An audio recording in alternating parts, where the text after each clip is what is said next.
గర్వభంగం అనే చందమామ కథ చెప్పుకుందాం. పురుషపుర రాజుకు సౌదామిని అనే కుమార్తె ఉండేది. ఆమె ఎంతో గారాబంగా పెరిగి ఉండడం చేతను, గొప్ప అందగత్తె కావడం చేతను మకురుగాను గర్విష్టిగాను తయారయ్యింది. సౌదామినికి 18 ఏళ్లు నిండాయి. ఆమె తండ్రి ఆమెకు వివాహం చేయ సంకల్పించాడు. ఆయన ఎందరో రాజకుమారులను గురించి ఆలోచించి మణిపుర రాజకుమారుడైన చిత్రాశ్వుడనే వాణ్ణి తన కుమార్తెకు తగిన వరుడుగా నిర్ణయించాడు. వధూవరులు ఒకరినొకరు చూసి తృప్తి పడగలనందుకు చిత్రాశ్వుణ్ణి పురుషపురానికి ఆహ్వానించాడు. ఇద్దరూ సరేనన్న మీదట ప్రదానం చేసి పెళ్లి ముహూర్తం పెట్టాలని రాజు అభిప్రాయం. కానీ రాజు ఉద్దేశం కొనసాగలేదు. మకురుతనము, అతిశయము బాగా వంటబట్టిన సౌదామిని చిత్రాశ్వుణ్ణి అకారణంగా అవమానించింది. అతను ఆగ్రహావేశంతో సౌదామినిని దూషించి, ఇంత పొగరుగల నువ్వు తిండికి మాడిపోతావు, ఏ గుంట నీరైనా తాగుతావు, కటిక నేల మీద పడుకుంటావు, అప్పుడు గాని నీ పొగరు అనగదు అని తిట్టి తన పరివారంతో సహా అప్పటికప్పుడే బయలుదేరి మణిపురానికి వెళ్ళిపోయాడు. అతిథిగా వచ్చినవాడు తనను ఇంత అవమానిస్తే తన తండ్రి తనను సమర్థిస్తాడని సౌదామిని అనుకున్నది. కానీ ఆమెకు తీవ్రమైన ఆశాభంగం కలిగింది. ఎందుచేతంటే ఆమె తండ్రి ఆమెను క్రూరంగా శిక్షించాడు. నీ మూలంగా నాకు చాలా అప్రతిష్ట కలిగింది, నిన్ను రాజ్యం నుంచి బహిష్కరిస్తున్నాను అన్నాడాయన. ఆయన సౌదామినిని కట్టుబట్టలతో తన రాజ్యం పొలిమేర దాటించి పంపేశాడు. ఆమెను అక్కడి దాకా దిగబెట్టిన వాళ్ళు వెనక్కి తిరిగి వెళ్ళిపోయారు. తలవని తలంపుగా తనకు ఇంత దుస్థితి ఏర్పడినందుకు సౌదామిని ఏడుస్తూ ఒక చెట్టు కింద కూలబడిపోయింది. తాను ఎంత తప్పు చేయకపోతే తన తండ్రి తనకింత దారుణమైన శిక్ష విధించడని ఆమెకు తోచింది. ఈ ఆలోచన వెంటనే ఆమెకు కొద్దిగా స్వస్వరూప జ్ఞానం కూడా కలిగింది. సౌదామిని అలా కూర్చుని ఏడుస్తుండగా ఒక వృద్ధుడు అట్టుగా వచ్చాడు. ఆమెను చూసి, ఎవరమ్మా, ఎందుకు ఇక్కడ కూర్చుని ఏడుస్తున్నావు అని అడిగాడు. ఎంతలేసి వాళ్లను లెక్క చెయ్యని సౌదామినికి ఆ వృద్ధుడు దేవుడల్లే కనిపించాడు. ఆమె తనకు కలిగిన కష్టాన్ని ఆ వృద్ధుడికి చెప్పుకున్నది. మహా వాళ్ళకే కష్టాలు తప్పలేదు, ఏం చేస్తాం, నేను మా దేశం పోతున్నాను, నీకు అభ్యంతరం లేకపోతే నా వెంటరా అన్నాడు వృద్ధుడు. సౌదామిని సంతోషంగా వృద్ధుడి వెంట బయలుదేరింది. కానీ ఆమెకు నడక అలవాటు లేదు. కొంచెం దూరం నడిచేసరికి కాళ్ళు బొబ్బలెక్కాయి. కానీ వృద్ధుడు విసుక్కోలేదు. ఆమె కోరినప్పుడల్లా ఏ చెట్టు కిందనో విశ్రాంతి తీసుకొనిచ్చాడు. ఆ వృద్ధుడి వంటి దయాపరుడు ప్రపంచంలో ఉండడని సౌదామిని అనుకున్నది. ఆమెకు ఆకలి అయింది. వృద్ధుడు తన వద్ద ఉన్న అటుకులు బెల్లము ఇచ్చాడు.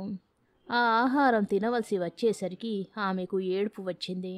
అమ్మా, నిజంగా ఆకలి ఉంటే అదే అమృతంలాగుంటుంది, ఆకలి రుచి ఎరుగదు అన్నాడు వృద్ధుడు. ఆ మాట నిజమేనని సౌదామినికి తెలిసి వచ్చింది. ఆమెకు దాహమైంది. సమీపంలోనే ఒక నీటి గుంట ఉన్నది. అందులో నీరు మురికిగా ఉన్నది.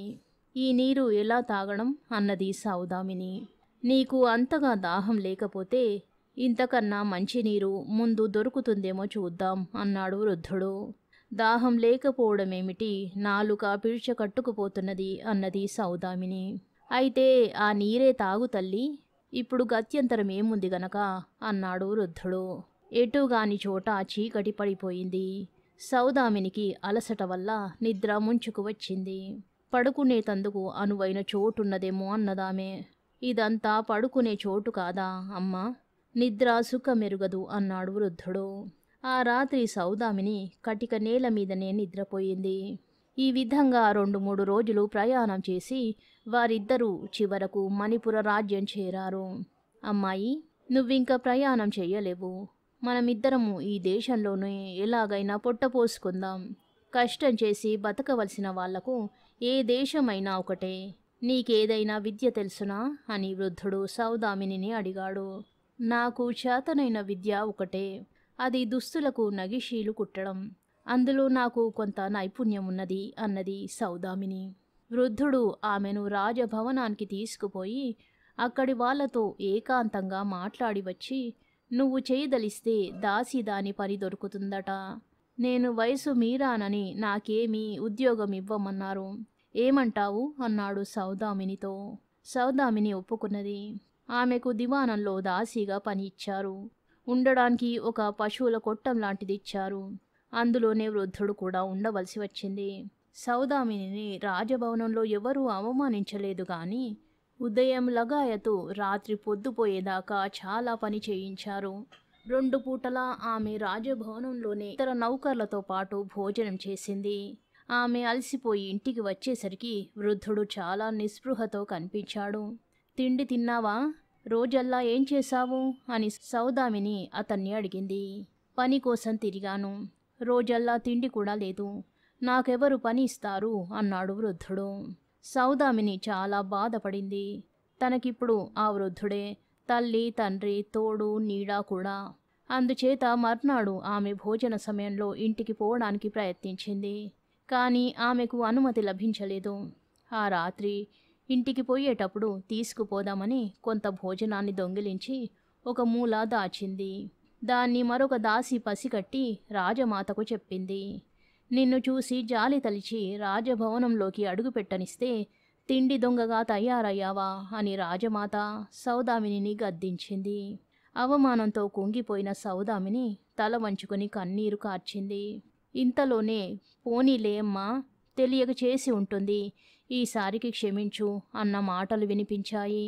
సౌదామిని తల ఎత్తి చూసేసరికి చిత్రాశ్వుడు కనిపించాడు. అతని ముఖంలో ఎంతో దయ కనిపించింది. అతను తనను గుర్తించాడేమోనని ఆమె భయపడింది. కానీ అతను గుర్తించలేదని రూఢి చేసుకున్నది. గుర్తించి ఉంటే తనను తప్పక అవమానించేవాడేనని ఆమె అనుకున్నది. అతనిని తాను అవమానించి ఉండడం పెద్ద పొరపాటని ఆమెకు మరింత బాగా తెలిసి వచ్చింది. అతనికి భార్యగా ఈ భవనంలో అడుగు పెట్టవలసిన తాను దాసీగా ఉండడం ఆమెకు ఎంతో విడ్డూరం అనిపించింది. వృద్ధుడు తనకు ఎక్కడో పని దొరికిందని, తిండి కూడా పెడుతున్నారని చెప్పాడు ఆ రాత్రి. తాను తిండి దొంగిలించి పట్టుబడినదంతా వృధా అయింది. కొద్ది రోజులు గడిచాయి. రాజకుమారుడికి పెళ్లి నిశ్చయమైందని దివాణంలో అంతా చెప్పుకున్నారు. పెళ్లి కూతురికి దుస్తులు తయారవుతున్నాయని, వాటికి నగిషీలు చెక్కే పని చూడమని సౌదామినికి ఉత్తరువు వచ్చింది.